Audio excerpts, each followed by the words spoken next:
Today I'm going to be talking to you about the role of religion and spirituality in the holistic model of contemporary hospice care. So some of you may be wondering why I would choose a topic like hospice to spend months researching.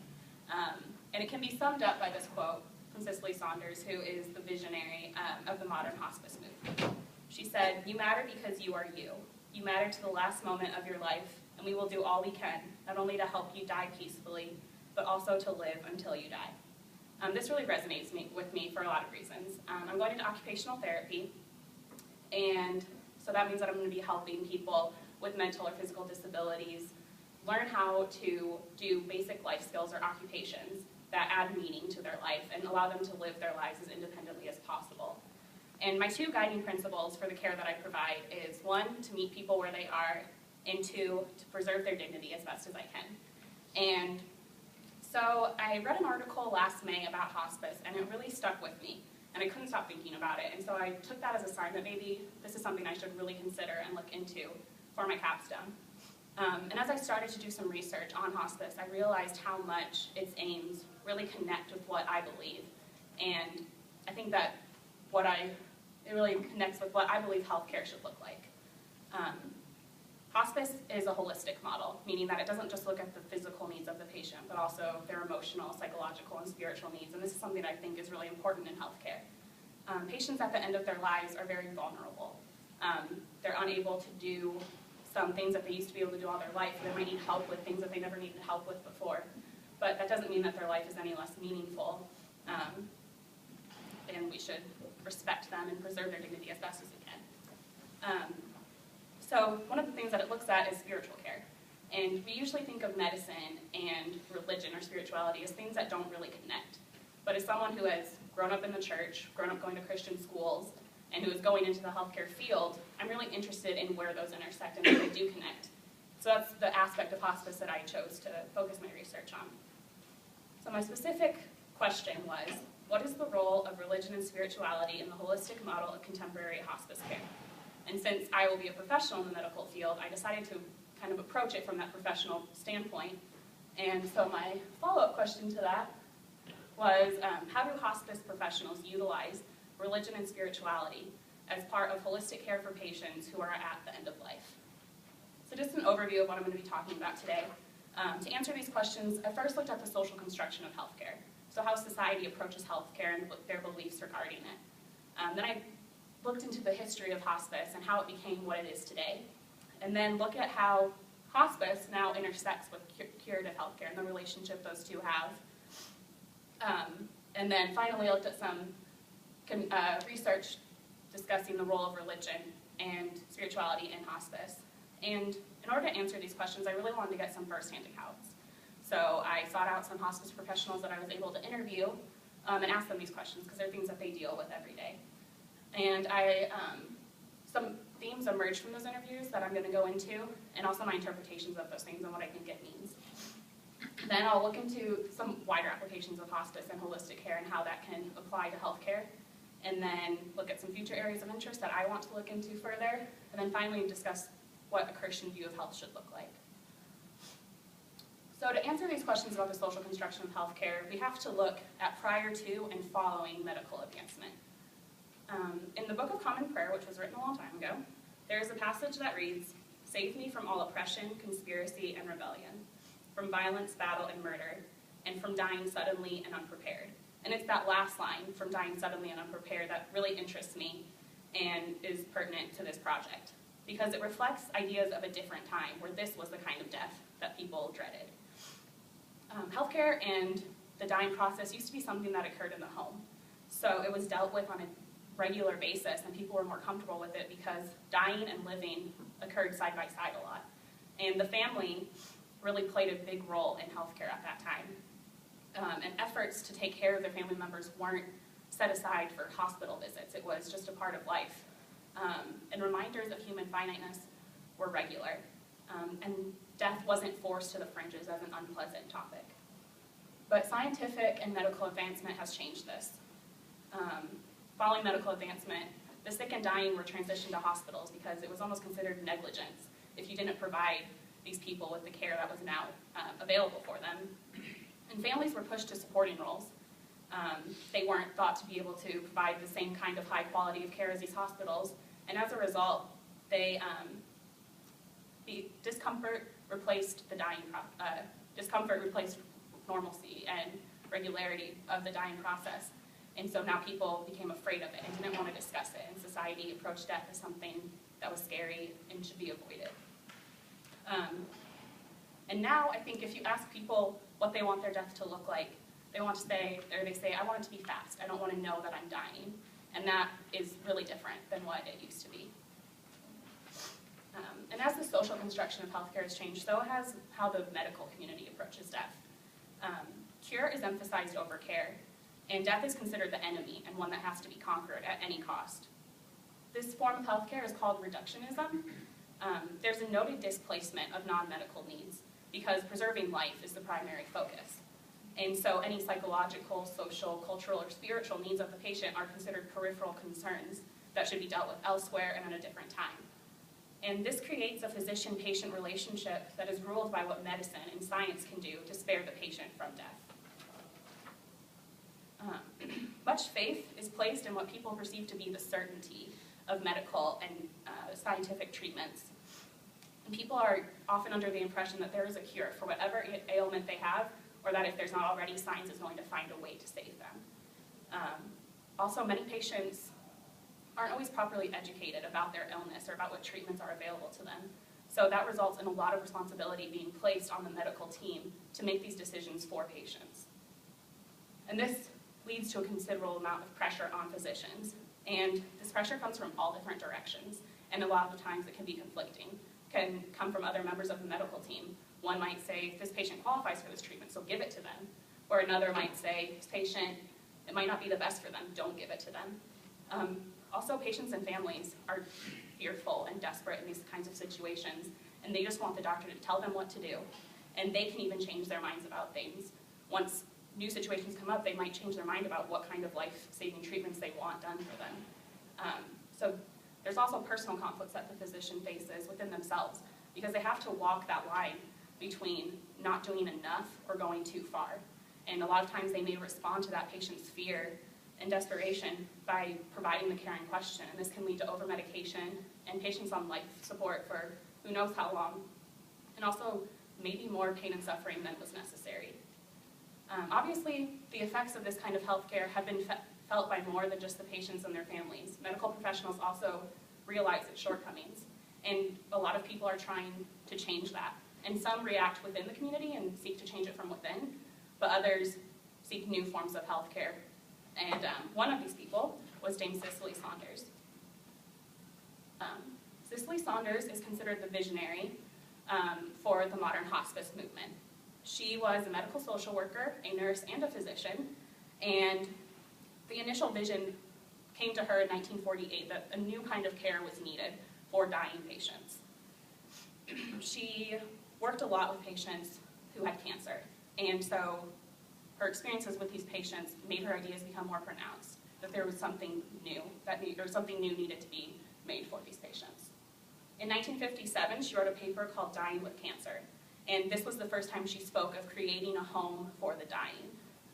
And this paper was met with controversy from physicians who shied away from the idea and wanted nothing to do with it. One physician called it an unfortunate branch of medicine that he didn't want anything to do with. However, the general response was positive, and others offered support for her project. Saunders' vision was really influenced by one patient she had in 1948 named David Tasma. He was dying from cancer, and at one point he told her, "I only want what is in your mind and in your heart." And Saunders took these to heart and really began to consider how healthcare professionals could offer more to their patients than just medical care. They could really offer what was in their mind and what was in their heart, and also address those topics within the patient themselves. And her answer to how to form this came through holistic care. So meaning that this home for the dying that she wanted to create wouldn't just focus on the medical needs of the patient, but also offer pain management, emotional and spiritual support, and alleviation of psychological stress. They would no longer be considered peripheral concerns, but would be considered of equal importance as their medical needs. Foundational to Saunders' vision was her commitment to religion. She felt a very deep sense of personal calling within her own work and sought to apply this to the institution she was creating. In 1959, 2 years after she published her first paper, she published another one called The Scheme, and this was a proposal for what she wanted the specific hospice she was creating to look like. It was going to be called St. Christopher's Hospice. It was named for the saint who protected against unsudden death.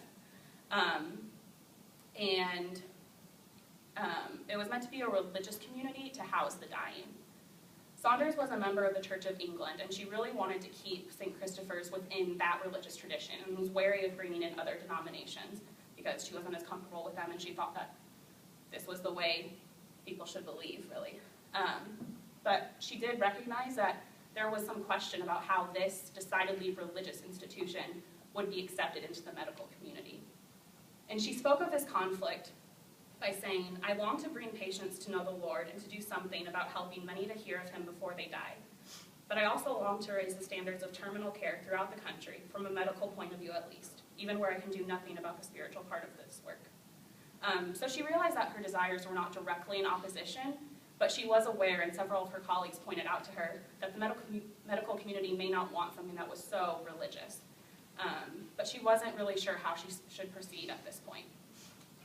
Her answer, though, came when this foundation would only agree to giving her a sizable grant if it would be interdenominational. So they didn't want it to just be within the Church of England. They wanted other denominations to be able to be represented within this hospice.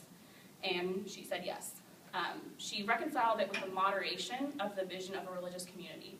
So now St. Christopher's would be a medical community with the religious and spiritual aspects. And this actually was to its benefit. It was now independent of a single religious tradition, meaning that it could be accepted widely across different cultures. And also it gave her the ability during the fundraising campaign to either play up the religious aspect or play down, depending on who her audience was. This transition helped not only in its fundraising and universal appeal, but it also made it a legitimate alternative to hospitals for terminally ill patients. And it was opened in London in 1967. So St. Christopher served as the model for hospice, and soon it was implemented throughout Britain and the United States. Each place adopted and adapted it to their own personal ideas of what it should look like. The first in the United States was opened in 1974, and this was during the Spiritual Revolution. So these hospices in the United States really focused more on the spiritual aspect and not so much on the religious side of it. And they also kind of changed what hospice looked like. So St. Christopher's was inpatient, meaning the patient stayed there, but those in the United States really wanted it to be home health. So the patient got to stay at their house and the healthcare team went to them. But at the core of all of these was holistic care and community. This community was brought about by the interdisciplinary team approach, meaning it wasn't just physicians and doctors or nurses, but also social workers, chaplains, therapists, counselors. And they were working together with the same goal in mind, to make death as positive of an experience as possible. The nature of hospice as consciously working against reductionistic healthcare and towards holistic healthcare allowed it to be implemented into the community of end-of-life care. However, current misconceptions about hospice and the general attitude of society towards death are threatening its abilities to really carry out its services as they should be. The fact of the matter is we live in a death-denying culture. Foregoing treatment is considered surrender, and death is not something that's discussed until the last possible moment. As a result, the transition from curative healthcare to hospice is filled with misunderstanding and denial and a lot of fear. Hospice, by definition, is meant for the last 6 months of life, but the average length of stay for patients is 20 days. So there's obviously a really big disconnect. This really drastically shortened length of stay decreases the amount of services the patients are able to benefit from. They don't have enough time to take advantage of all of the things hospice can do for them. And as a result, hospice professionals really struggle with hospice becoming a hyper-acute death care. So they don't have enough time to get to know their patients and their individual needs and preferences. And as a result, hospice and its meaning amongst end-of-life care is considerably diminished. Physicians have a reluctance to refer to hospice because they, again, are expected to cure. And hospice doesn't offer curative treatment, so inherent in a referral to hospice is an admittance that there's nothing more we can do to cure you. Physicians really struggle with this because they never want to be perceived as giving up on their patient. But because a physician's referral is needed in order to be admitted to hospice, patients are being transitioned so much later than they should be and not able to experience all that hospice can offer. So what can hospice do? First of all, hospice can treat a lot more diagnoses than a lot of people assume. And hospice professionals understand each of these diagnoses and know their specific struggles and different effects on the dying process, and they are able to specify their treatment based on the diagnosis. They also offer a ton of services, more than just medical care, but also pain management, palliative care, dietary assistance, all different forms of therapy, respite care, which provides the family with just some relief from the caregiving process, and then spiritual care. And it's the spiritual care aspect that we'll be turning our focus to now. For patients at the end of life, their religious and spiritual beliefs really begin to function as critical resources for them. They're really strong forces and coping mechanisms that lessen anxiety and depression and can aid in both the adjustment and the acceptance processes. There's also a lot of confusion regarding the terms of religion and spirituality. And while they're often intertwined, I do need to delineate between the two of them just to make it easier to understand them. And while they do often interact with each other, it is possible to have religion without a spiritual aspect and spirituality free from religion. Religion can be defined as the totality of someone's belief systems, ritual practices that play a part in these beliefs, and specific denominational preferences. In the dying process, religion can offer a structure for understanding grief and coping, and these include a belief in the afterlife, future reunions with loved ones, the idea that God has a larger purpose and a plan for everything, and the ability to reframe the situation in a positive light. It also allows patients to rationalize what is happening to them, and that rationality is really important in the dying process. Religion can also provide comfort for several reasons, but one just being it's something that you've done your whole life, and you've received comfort from it in the past, so you can receive comfort from it at the end. There's also the idea that religion enables surrender in a positive way for patients. And some patients even feel that by giving control to God, they're maintaining control over their situation. It can also provide an ethical foundation for clinical decision-making. So ideas about what measures they want taken at the end of life sometimes come from religious beliefs. And finally, religious community and social support are perceived as being very stable because these communities have gone through the dying process before. They've had members die before, and they're like-minded individuals who aren't going to abandon you in your time of need. The flip side of that, though, is that religion can also have significant hindering effects on end-of-life care. There can be regret or guilt just concerning past decisions, and you may feel like it's too late to right the wrongs that you've done. There can also be concern for the afterlife destination, because often with a belief in heaven comes a belief in hell, and they may be unsure about where they're going to go. There can also be broken relationships where religion is concerned, either with God or family members or just other members of the church. And these can be really painful to address at the end of life. And that ethical foundation that religion provides can also impede clinical decision-making. Patients may think it's a sin to accept some form of pain medication, and it can be really difficult for hospice professionals to navigate these beliefs. Spirituality is separate from religious traditions and is considered a universal aspect of human life, and spirituality is actually more acknowledged at the end of life. Spirituality addresses questions concerning the purpose of life, the meaning of past experiences, and the reasons for pain and suffering.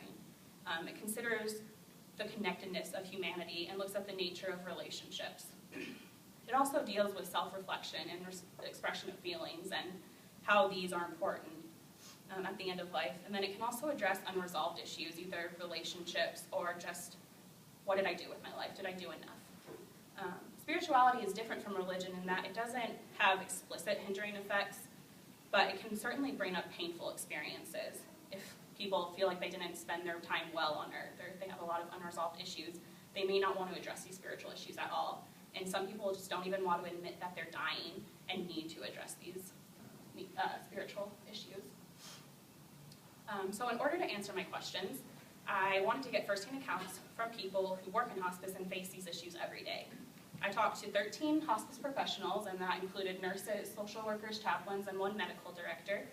These interviews were done either over the phone or in person, or with them emailing me their responses. And I asked them questions relating to healthcare in general, hospice specifically, holistic healthcare and how that works within curative healthcare, how they preserve the dignity of their patients, and then those related to religion and spirituality, like how their work influences their beliefs influence their work, and what kind of spiritual care they provide to their patients. 5 themes emerged from these interviews. A felt calling to hospice, the role of personal beliefs in the care they provide, those related to God, religion, and spirituality, holistic care, and then interactions with patients. Many hospice workers express that they feel called or meant to work in hospice, that God placed them in hospice. And this is something that we discussed in interviews and that I found to be true. One certified nursing assistant that I spoke to said, "It just came so natural, and I saw that I could either be depressed by the process and walk away from it, or face it and be something good at the end of someone's life." Most expressed a specific calling to hospice, but they kind of varied in how this calling came about. So some people say that it was specified beforehand, that God called them to hospice before they ever considered working there. This was expressed by people saying things like, "I do think it was something God chose for me," or "God led me to hospice." The majority, though, actually said that they realized it once they were there, that they were meant to work in hospice. One person said, "Only God could have put me here," once they were already there. Another said that other circumstances led her to working in hospice, but that it matches the skills I have, and that seems to be a calling. Another said that he had left the hospital setting because he got tired of seeing people die in extreme measures, but he began working in hospice and said, "I've discovered now that this is the appropriate place for me." Others, though, said that they did not feel a calling from God. I think only 2 of them said this, though. One said, "My calling is broader than that." And one was actually uncomfortable with calling it a calling at all. But she said, "For me, it's not as theological. For me, it's the reality that I'm good at this, I'm interested in it, and I find meaning in it." Obviously, everyone takes a different path in their career and can end up at the same place for different reasons. But for the majority of people I interviewed, they did feel that God had either placed them in hospice or gave them the skills needed to work there. Several of my questions addressed personal beliefs of the hospice workers. And the answers that I got to these questions could be divided into how their beliefs influence the care they provide and how their experience with patients at the end of life have influenced their beliefs. The social worker spoke of providing spiritual counsel to her patients, saying, "You do those things because it is about them. But do I believe in what I'm saying? Absolutely." When it comes to the role of personal beliefs, most said that their beliefs influence their work without affecting the care they provide. A lot said it's impossible to separate yourself from your beliefs, but you have to make a conscious decision and effort to provide each patient with the care they need, regardless of how different or similar it is to your own beliefs. One chaplain said, "Occasionally people will talk about a belief system that doesn't match up with mine, and that's challenging to talk with them about what I see as inhibiting their development. But that's their honest system, so I work within it." Some addressed specifically the biases that their beliefs and past constructs have in the care they provide. This tended to come up with the chaplains I spoke with. One spoke of her religious background and education in seminary, saying, "I certainly see the world through those lenses. They're not always helpful, sometimes they're very biased, and sometimes they're very jaded, but I have to be aware of it and acknowledge that to at least say, yes, this is my angle, this is my bias." A lot said that you have to consciously work to find a middle ground in these differing belief systems so that they could really form a relationship with their patient and lead to something beneficial. Some said that they actually will, though, bring up their religious beliefs and work within that framework. One nurse spoke of asking patients about their beliefs, saying, "I'll ask if I feel led. You'll see some patients who are very restless and the Spirit leads you. I feel with my spiritual beliefs that I can give them more comfort." Sometimes, though, it can be really difficult to confront patients' beliefs in light of your own. And one chaplain pointed this out by saying, "It can be very difficult to make them understand that their understanding of God doesn't match up with science, the reality of the situation, or what I believe about God." Everyone I interviewed said that working with patients who are dying has changed their understanding of God, for better or for worse. So on the more positive side of things, several said that they were now able to believe in miracles, see the angels that their patients see, or at least notice a difference in their patients after they see those angels. A few also said that they see God as a lot more open-minded and inclusive than they thought he was before. One chaplain said, "I think I have more images of what God is like now. Everyone has their own story and their own way of relating to their faith, so I think it has expanded those images for me now." By interacting with patients who have different religious traditions and beliefs from their own, a lot of hospice professionals are able to expand their own view of God and adopt the interpretations of their patients. Sometimes, though, questions and changes in the understanding of God are really hard, and they ask really hard questions. Working with patients at end of life means that you're going to see a lot of pain and suffering, and several of the people I interviewed talked about this. One nurse said, "You cannot encounter the gross amount of pain that is available in this world without it fundamentally affecting who you are and the questions you have for God." And most addressed this issue said that there's not really answers. They haven't come up with them, and they don't know if they ever will, but they continue to ask them. Following off of those questions about the meaning of pain and suffering were those concerning the presence of God in the dying process. One chaplain who works with pediatric cancer patients had a lot to say regarding the presence of God. And this quote is one of hers. She said, "I have been known to get in my car after a particularly difficult situation and shout to the heavens, 'You do not exist.' But here I am shouting to something, and if I'm shouting to it, I must think it exists." This was definitely one of the most powerful interviews I had, and she had a lot to say regarding this. She said when she sees children suffering so much, she said that she doesn't put God in charge of that, but she questions if God is there. And this is something that has caused her a lot of anguish in her work. And she said she finally had to reconcile it within herself by saying to God in these situations, "I don't believe you're here right now, but I believe you exist." Others brought up the presence or lack of presence of God in pain and suffering, but none more than this woman did. And then finally, a lot of people I interviewed said that their experiences had just caused them to surrender to the idea that they can't understand God's ways. One said, "I've always known that we don't understand God's ways." And another said, "I ask more questions, but they just lead me to faith and trust and knowing that I can't understand God." Following the role of personal beliefs, there was direct talk of religion and spirituality and the role it plays in providing care for patients. And these, by far, were the most varied responses I got, but several similarities or similar lines of thinking emerged. One thing that a lot of people emphasized was that their goal is not conversion to a particular way of believing or religious tradition. When social workers spoke of this really important delineation and said, chaplains have to be comfortable with the primary goal not being to save the person. And while she was specifically addressing chaplains at this time, I think it can be applied to all hospice professionals. Others voiced similar thoughts, saying that they were never there to convert or judge a patient. Creating a judgment-free atmosphere is also really important to a lot of these professionals. One nurse said, "I show God's love by accepting them where they are," and that's regardless of where that place is.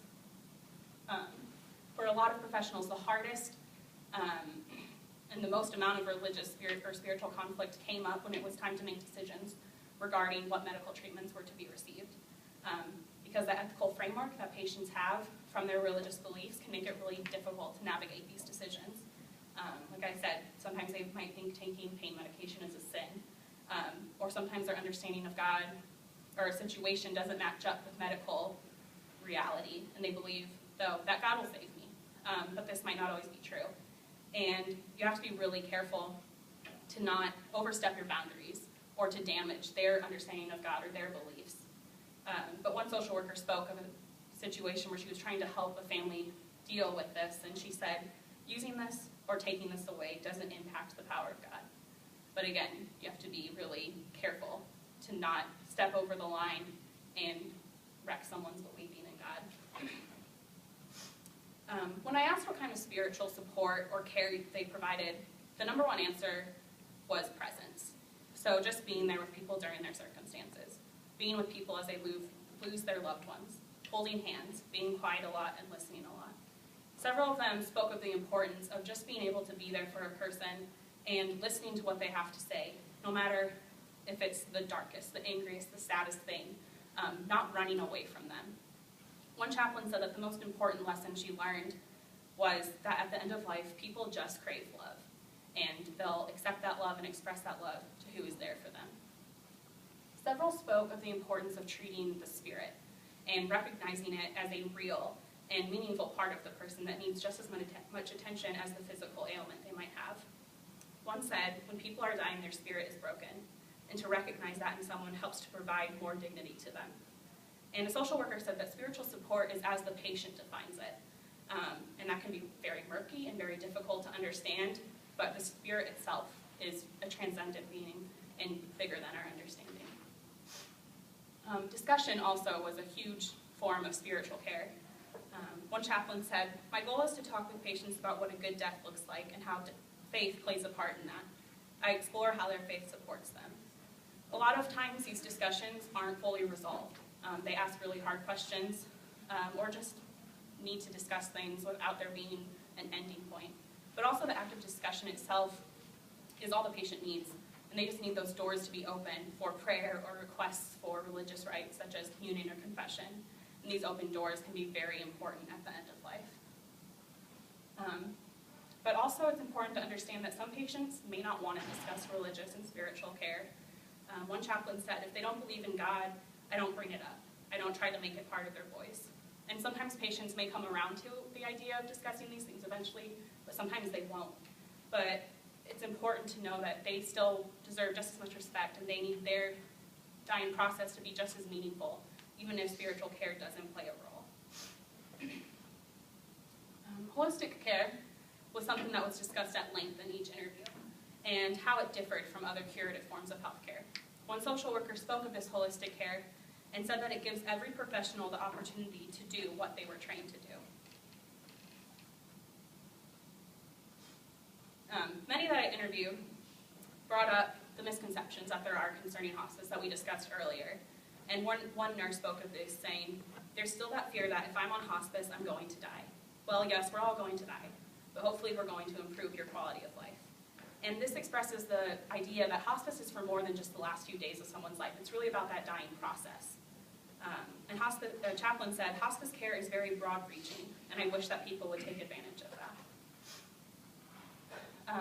So hospice looks at more than just the medical needs of the patient. It looks at all aspects and all crises that are occurring in their lives, because life doesn't stop when you're dying.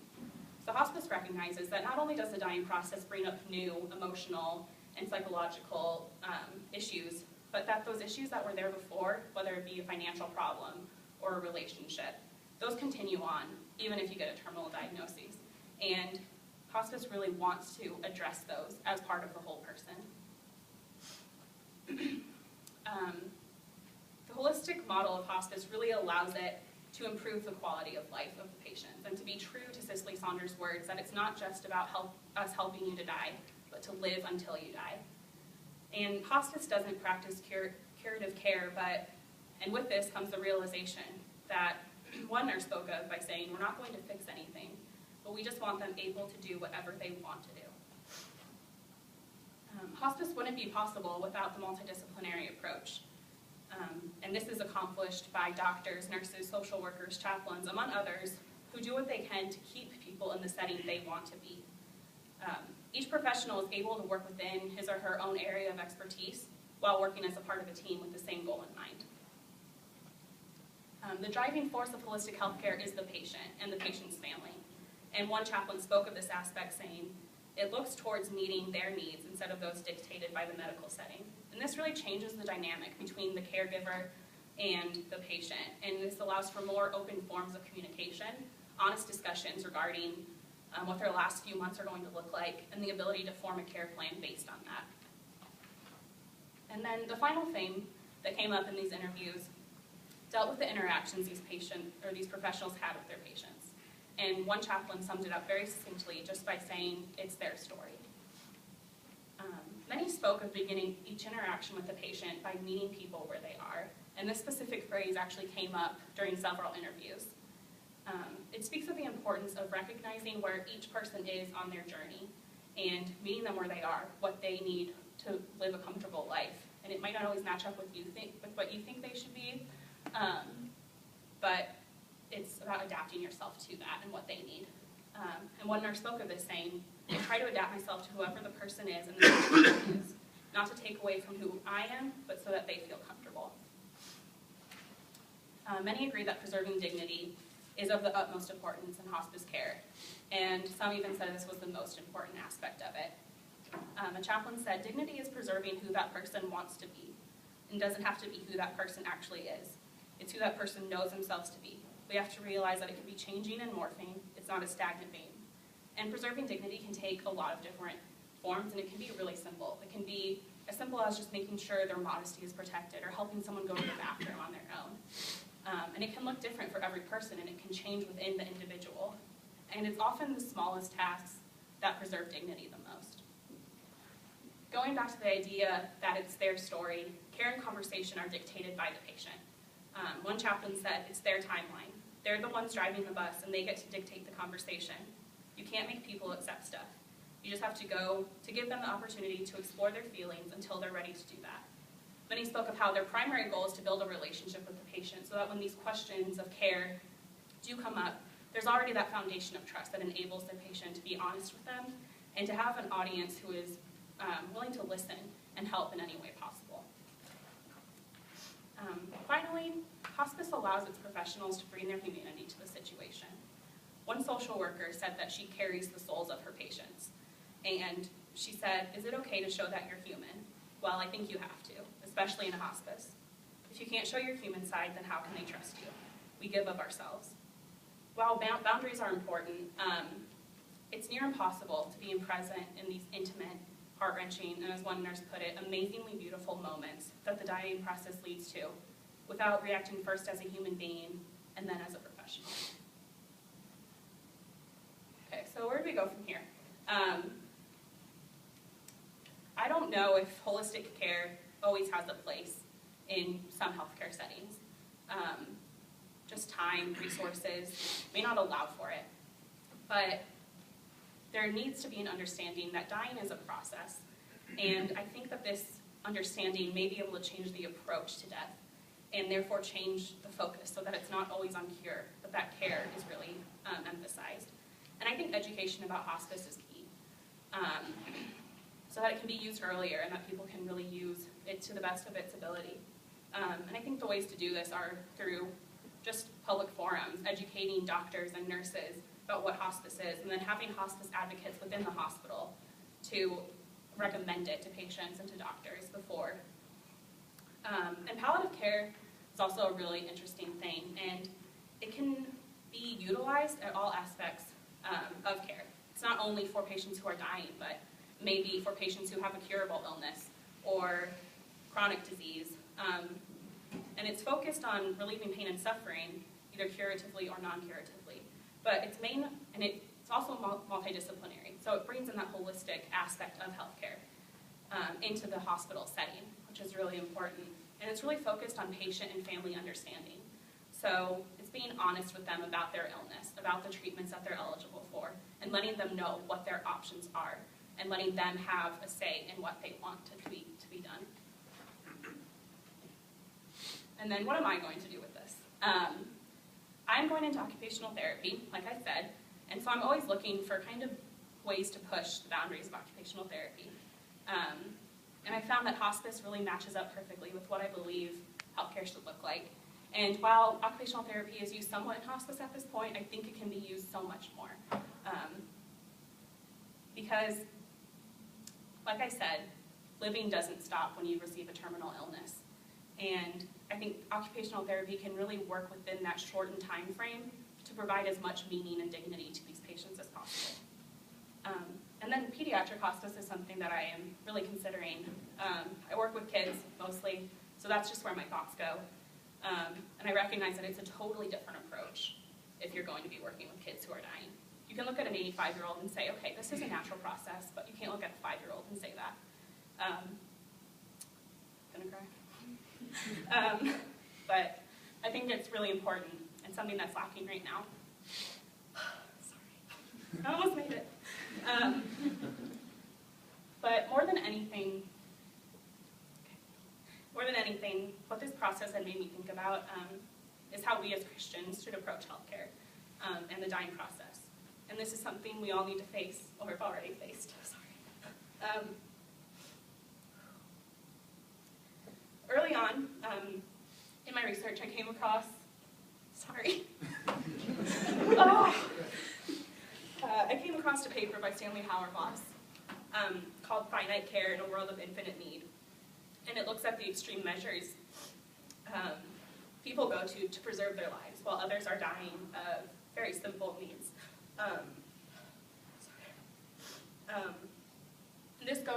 Taking these extreme measures really goes along with an understanding that cure is the goal of healthcare, and we really need to re-examine this.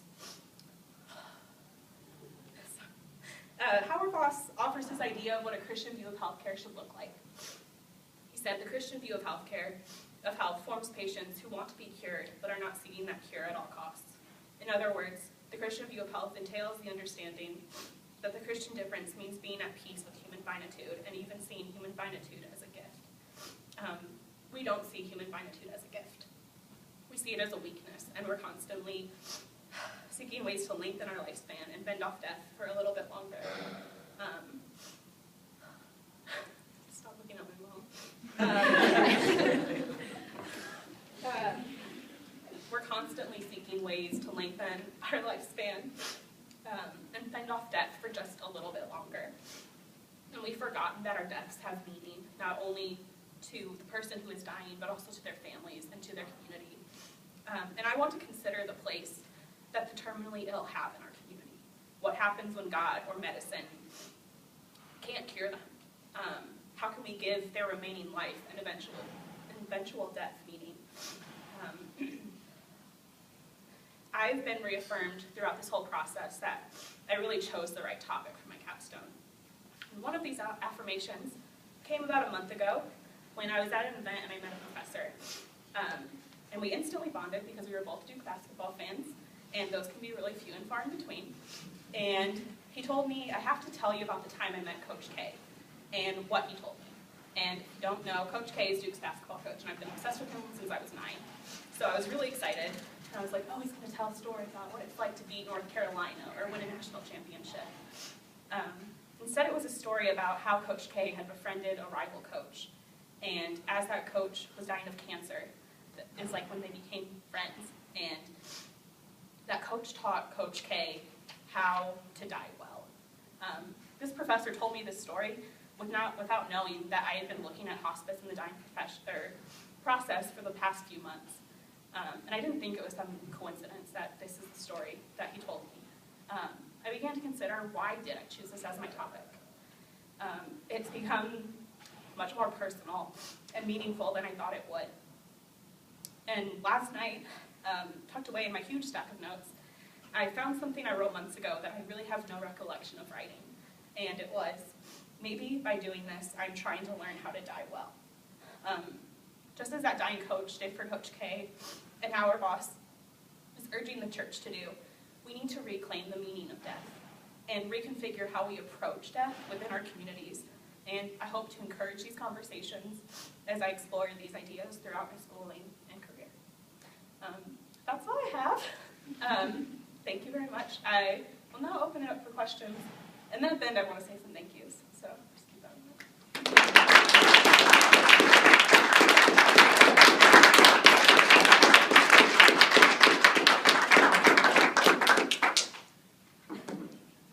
I'll start. Okay. First of all, Hauerwas has made a lot of people cry over the years, so you're not in bad company there at all. Tell me, what do you think if you push the boundaries of occupational therapy in hospice? Yeah. What would that really mean? I know kind of what occupational therapy is, but what do you think that means to actually do it in a hospice setting? What kind of things would happen? Really simple things. Like I said, it can be the smallest acts that can mean the most to people. One personal story is my great-grandma was in hospice a few years ago, and she just wanted to be able to go to the bathroom by herself, and no one there was really helping her with that. And that's a small thing to us and something we would never think about, but that's all she wanted in her last few days. So just little things like that, just helping people still be able to do things like brush their own hair, brush their own teeth, get dressed by themselves, make their bed, just little things like that, which a lot of people might not find meaning in, but that's what amazes me about what I get to do in a few years, that I'll get to do those things for people and give them meaning. I have one. Yeah. I know that you've worked a lot with kids and kids who don't have like terminal illnesses or anything. How does this research change the way that you work with patients that have life? Yeah, that's something that I wanted to kind of try to get into, but I just didn't have enough time. I'm really interested in, it seems weird to compare someone who's dying with someone who has autism. That's what most of my experience is in. But I think that they're a lot more similar, because if you have a terminal illness, there's no cure for it. And there's no cure for something like autism or Down syndrome. And I am really interested in looking at what role they can still play in our community and how they can have just as much meaning as you and I. And that's something I really want to look into more, is just also the theology of disability and what that means and how we approach God and those kind of questions.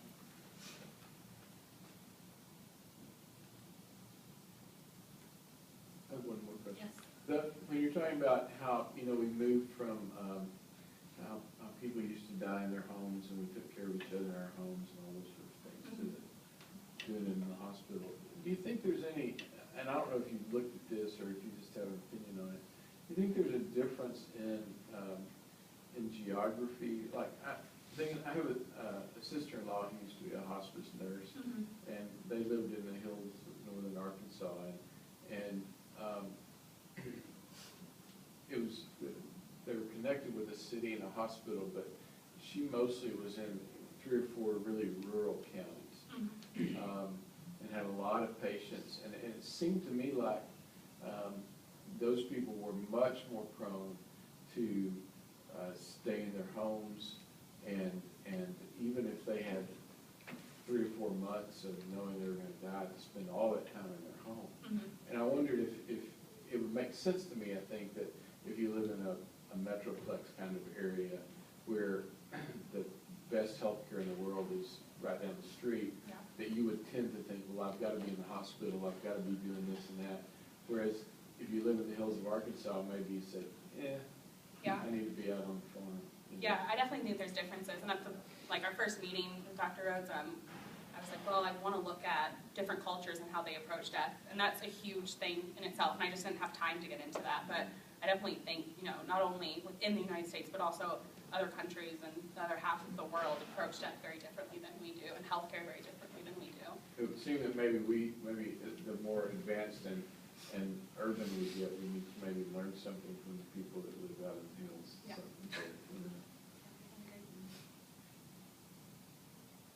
Any more questions?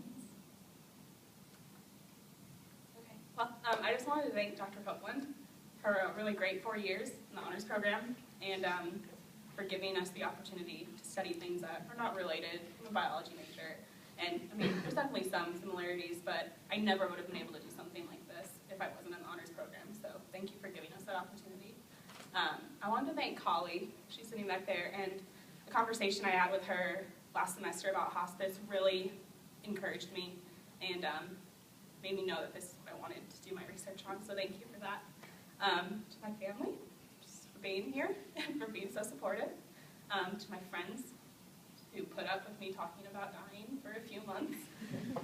And to Dr. Rhodes for being a really great advisor and giving me a lot of really good things to think about and just helping me along the way, making sure I stayed on track.